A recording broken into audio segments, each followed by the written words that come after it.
नमो भगवते तस्मै कृष्णायाद्भुतकर्मणे रूप नाम विभेदेन जगत कीलतीयो यतः सच्चिदानन्दरूपाय विश्वोत्पत्त्यादि हेतवे तापत्रय विनाशाय श्रीकृष्णाय वयं नुमः।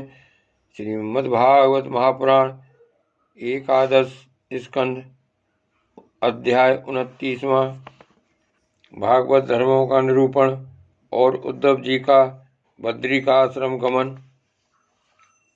श्री सुखदेव जी कहते हैं, परीक्षित, अब उद्धव जी योग मार्ग का पूरा उपदेश प्राप्त कर चुके थे। भगवान श्री कृष्ण की बात सुनकर उनकी आंखों में आंसू उमड़ आए। प्रेम की बाढ़ से गला रुन गया। चुपचाप हाथ जोड़े रह गए और वाणी से कुछ बोला न गया। उनका चित्त प्रेमावेश से विह्वल हो रहा था। उन्होंने धैर्यपूर्वक उसे रोका और अपने को अत्यंत सौभाग्यशाली अनुभव करते हुए सिर से यदुवंश शिरोमणि भगवान श्री कृष्ण के चरणों को स्पर्श किया तथा हाथ जोड़कर उनसे यह प्रार्थना की। उद्धव जी ने कहा, प्रभु, आप माया और ब्रह्मा आदि के भी मूल कारण हैं। मैं मोह के महान अंधकार में भटक रहा था। आपके सत्संग से वह सदा के लिए भाग गया। भला जो अग्नि के पास पहुंच गया, उसके सामने क्या शीत अंधकार और उसके कारण होने वाला भय ठहर सकते हैं। भगवान, आपकी मोहिनी माया ने मेरा ज्ञान दीपक छीन लिया था, परंतु आपने कृपा करके वह फिर अपने सेवक को लौटा दिया। आपने मेरे ऊपर महान अनुग्रह की वर्षा की है। ऐसा कौन होगा जो आपके इस कृपा प्रसाद का अनुभव करके भी आपके चरण कमलों की शरण छोड़ दे और किसी दूसरे का सहारा ले। आपने अपनी माया से सृष्टि वृद्धि के लिए दासार, वृष्णि, अंधक और सातवत वंशी यादवों के साथ मुझे सुदृढ़ स्नेह पास से बांध दिया था। आज आपने आत्मबोध की तीखी तलवार से उस बंधन को अनायास ही काट डाला। महायोगेश्वर, मेरा आपको नमस्कार है। अब आप कृपा करके मुझ शरणागत को ऐसी आज्ञा दीजिए जिससे आपके चरण कमलों में मेरी अनन्य भक्ति बनी रहे। भगवान श्री कृष्ण ने कहा, उद्धव जी, अब तुम मेरी आज्ञा से बद्री वन में चले जाओ। वह मेरा ही आश्रम है। वहाँ मेरे चरण कमलों के धोवन गंगा जल का स्नान पान के द्वारा सेवन करके तुम पवित्र हो जाओगे। अलकनंदा के दर्शन मात्र से तुम्हारे सारे पाप ताप नष्ट हो जाएंगे।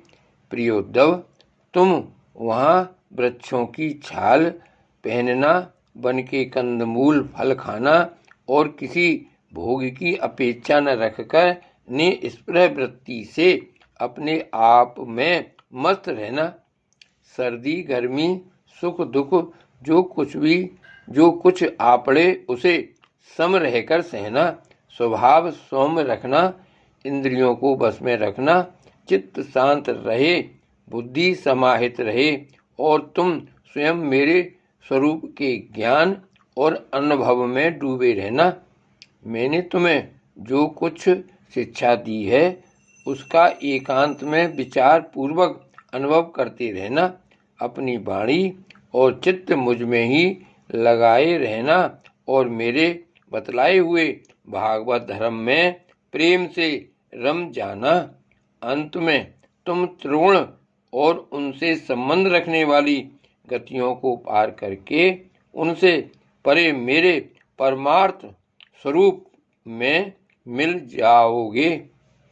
श्री सुखदेव जी कहते हैं, परीक्षित, भगवान श्री कृष्ण के स्वरूप का ज्ञान संसार के भेद भ्रम को छिन्न भिन्न कर देता है।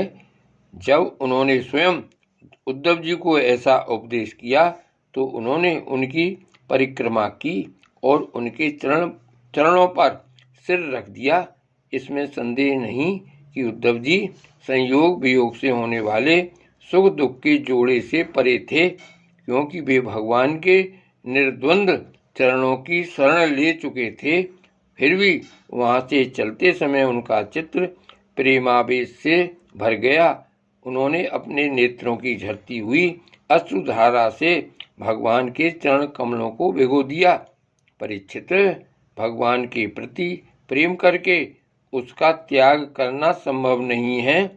उन्हीं के वियोग की कल्पना से उद्धव जी कातर हो गए, उनका त्याग करने में समर्थ न हुए, बार बार विफल होकर मूर्छित होने लगे।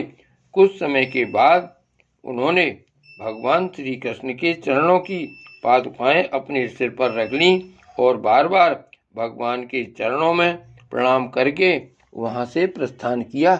भगवान के परम प्रेमी भक्त उद्धव जी हृदय में उनकी दिव्य छवि धारण करके बद्रिकाश्रम पहुँचे और वहाँ उन्होंने तपो में जीवन व्यतीत करके जगत के एकमात्र हितैषी भगवान श्री कृष्ण के उपदेशानुसार उनकी स्वरूपभूत परम गति प्राप्त की। भगवान शंकर आदि योगेश्वर भी सच्चिदानंद स्वरूप भगवान श्री कृष्ण के चरणों की सेवा किया करते हैं।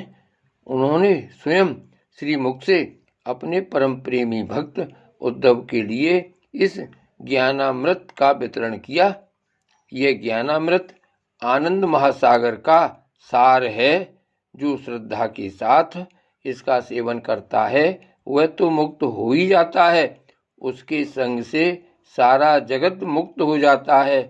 परीक्षित, जैसे भौरा विभिन्न पुष्पों से उनका सार मधु संग्रह कर लेता है, वैसे ही स्वयं वेदों को प्रकाशित करने वाले भगवान श्री कृष्ण ने भक्तों को संसार से मुक्त करने के लिए यह ज्ञान और विज्ञान का सार निकाला है।